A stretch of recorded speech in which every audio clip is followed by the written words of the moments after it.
বের হন, মাঠে যান, মানুষের সাথে সংযোগ করেন, তাহলে কর্মপরিকল্পনা করাটা আমাদের জন্য সহজ হয়ে যাবে। তবে আর যেন ডিসি সাহেব আর কোনো ড্রেজার না আসে, আর যেন একটা পুকুরেও বালি না পড়ে। যেটুকুন বালি ধরেছে আপনি নিশ্চয়ই ড্রাইভ দিয়েছেন, কাজে আপনি জানেন এই ড্রেজারের মালিককে, তাকে দিয়ে আপনি এই মাটি সরানোর ব্যবস্থা করেন। অন্তর্বর্তীকালীন সরকারের পরিবেশ ও পানি সম্পদ উপদেষ্টার এই শক্ত অবস্থান আবাসন কোম্পানির কুনজর সহ নানান দখল ও দূষণে বিলীন হতে যাওয়া ঢাকার পাশের আরিয়াল বিল রক্ষার জন্য।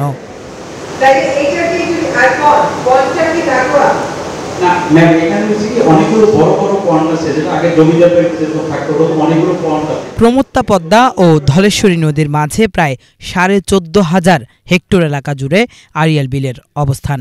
কিন্তু দখল দূষণ সহ নানান কারণে ধীরে ধীরে স্বরূপ হারাচ্ছে প্রাকৃতিক এই জলাধার ও মাছের অভয়ারণ্যটি। বিলটির সবচেয়ে বেশি ক্ষতি করছে আবাসন কোম্পানির শকুনি নজর। সাইনবোর্ড লাগিয়ে দিনে রাতে চলছে ভরাট যজ্ঞ। সোমবার মুন্সিগঞ্জের শ্রীনগরে আরিয়াল বিল পরিদর্শনে যান অন্তর্বর্তীকালীন সরকারের পরিবেশ ও গৃহায়ন উপদেষ্টা। সরকারের শীর্ষ এই দুই উপদেষ্টা স্থানীয় ছাত্র জনতার প্রতিনিধি ও প্রশাসনের সদস্যদের নিয়ে ট্রলারে করে ঘুরে দেখেন জলাধারটির বর্তমান চিত্র। এ সময় বিলটি রক্ষায় সরকারের শক্ত অবস্থানের কথা তুলে ধরেন তারা। স্থানীয় জনসাধারণ তারা তো একটা প্রতিরোধ গড়ে তুলেছিলেন এখানে, যখন বিমানবন্দর বানানোর একটা ফ্যাসিবাদী চেষ্টা করা হয়েছিল, তখন সেই শক্তিটাকেই আমরা পুঁজি করে কিন্তু আমরা এই অন্যায়ের বিরুদ্ধে আমাদের এই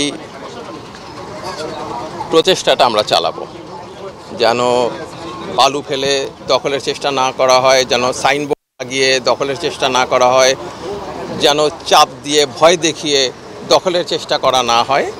কারণ আপনারা জানেন এখানকার যারা একসময় অন্যায় প্রভাব প্রতিপত্তির মালিক ছিলেন তারা এই কাজটা করেছেন।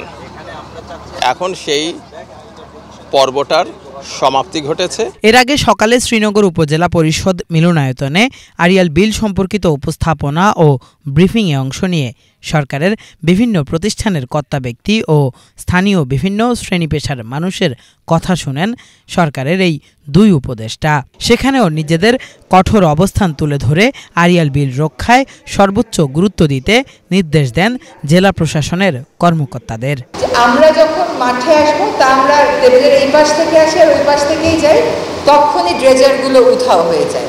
এখানে জেলা প্রশাসন, উপজেলা প্রশাসন বলে কিছু শব্দ আছে। প্রশাসনের তাহলে কাজটা কি?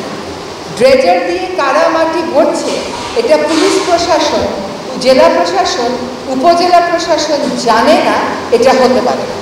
আজকে ড্রেজার থাকুক বা না থাকুক, ড্রেজার যেন আরিয়াল বিলে আর না আসে আপনি সেই ব্যবস্থা গ্রহণ করবেন এবং আপনি নিয়মিত তদারকি করবেন, এবং এই নিয়মিত তদারকিতে আপনি প্রয়োজনে এলাকাবাসী সংবাদকর্মীদেরকে যুক্ত করবেন। আমরা এইটার কিন্তু আপনার কাছে নিয়মিত রিপোর্ট চাইব। আপনি প্রতি 20 দিন পর পর আমাদেরকে জানাবেন যে আপনি কতবার লোকে গেছিল এবং কোনো ড্রেজিং হচ্ছিল না। আপনার এখানে আপনি বলে দেন যে আরিয়াল বিলে 14,000 জায়গায় কোনো আবাসন শিল্প হবে না। কেউ তার জমি বিক্রি করলে করবে, কিন্তু কোনো আবাসন বা শিল্প হতে পারবে না। আপনি আবাসন নিয়ন্ত্রণ করেন, তাহলে আপনি আর ভরাটের হিড়িকের মধ্যে পড়বেন। আরিয়াল বিল রক্ষার চেষ্টা করে আগে নানান প্রতিবন্ধকতার শিকার হলেও এবার সরকারের সর্বোচ্চ মহলের নির্দেশনা থাকায় কাজ করা সহজ হবে বলে মনে করেন জেলা প্রশাসকও। আমরা খুব শীঘ্রই প্রশাসন, সকল আইন শৃঙ্খলা রক্ষাকারী বাহিনীকে নিয়ে আমরা খুব দ্রুতই যে আজকে যে উপদেষ্টা মহোদয়গণ যে নির্দেশনাগুলো দিয়েছেন এগুলো বাস্তবায়ন আমরা ফিল্ডে কাজ শুরু করব। আমরা অলরেডি কাজ করছি, বাট আমরা আরও বেশি নির্দেশনা পেয়েছি, অধিকতর স্পষ্ট নির্দেশনা পেয়েছি, সেই হিসাবে আমরা কাজ করব। সরকারের সদিচ্ছায় প্রাকৃতিক জলাধার ও মাছের অভয়ারণ্যটি আবারও প্রাণ ফিরে পাবে, এমনটাই প্রত্যাশা স্থানীয়দের। কেফায়েত শাকিল, বাংলা ভিশন, শ্রীনগর, মুন্সিগঞ্জ।